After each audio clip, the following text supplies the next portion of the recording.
As she'd promised Anne, Marilla got Emily Gillis to make the dress for her. Emily put a lot of effort into it, and the dress turned out exactly the way Anne had imagined it would. Marilla was satisfied too, although she was just a little disappointed because the dress didn't have long sleeves. To show Marilla and Matthew how grateful she was, she decided to celebrate her dress by reciting a poem. The poem that had been so well received at the charity concert in the White Sands Hotel. Oh, hear the sledges with the bells, silver bells. What a world of merriment their melody foretells. How they tinkle, tinkle, tinkle in the icy air of night, while the stars oversprinkle all the heavens, seem to twinkle with a crystalline delight, keeping time, time, time, in a sort of runic rhyme, to the tintinnabulation that so musically wells from the bells, bells, bells, bells, bells, bells, from the jingling and the tinkling of the bells. Hear the mellow wedding bells, golden bells. What a world of happiness their harmony foretells.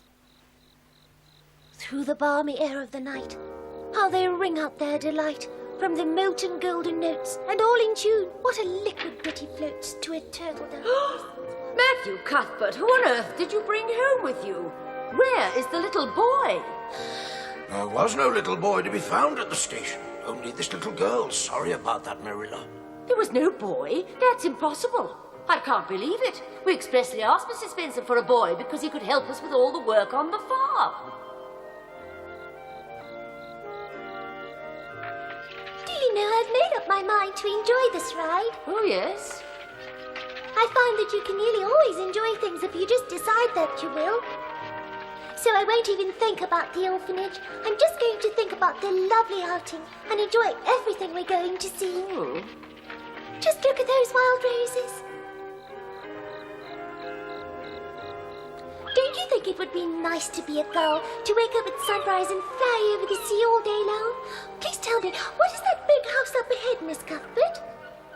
I must say, I hope it isn't Mrs. Spencer's place.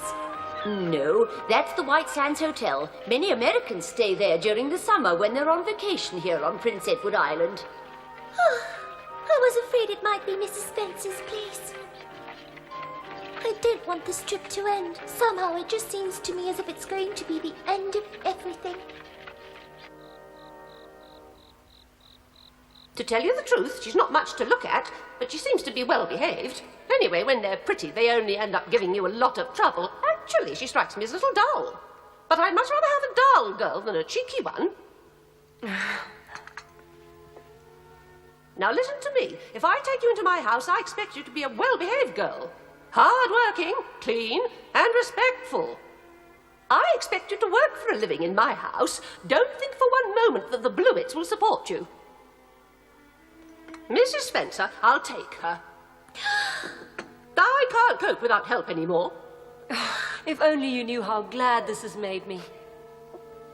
This whole business with Anne had me really upset, Mrs. Blewett. Well then, Marilla, if it's all right with you, she can come with me now.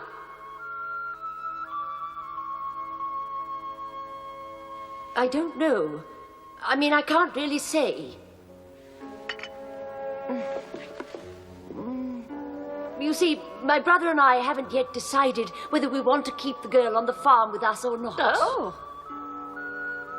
Runic rhyme to the rolling of the bells, bells, bells, to the tolling of the bells, bells, bells, bells, bells, bells, bells, bells, to the moaning and groaning of the bells, the end.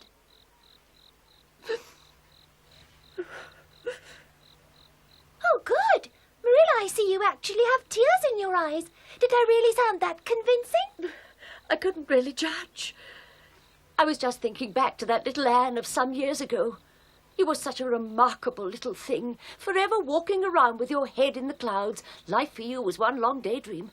How I long for the day that you would at long last grow up. And now you've finally grown up. You look so different in that dress, Anne. So tall and elegant, almost as if you didn't belong here with us at Avonlea. I was thinking about all those things, and suddenly I felt so lonely. Oh, no, Marilla, I haven't changed in the least. The only thing that's happened is that I've grown a little taller and fuller. The truth is, that little Anne that you were thinking about still lives inside me, and she'll always be there. I promise. It doesn't matter how much I may change on the outside as I grow taller and older, I'll always remain the same little Anne that you remember. That same little Anne Shirley who has always belonged to Marilla, Matthew, and Green Gables.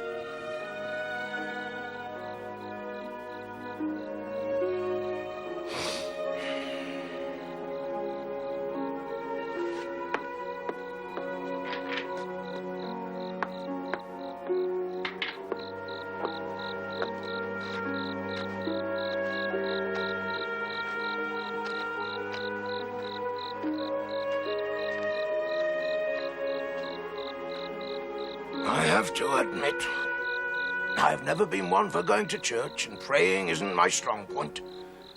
I've always found it a little difficult to believe what they preach from up there in the pulpit.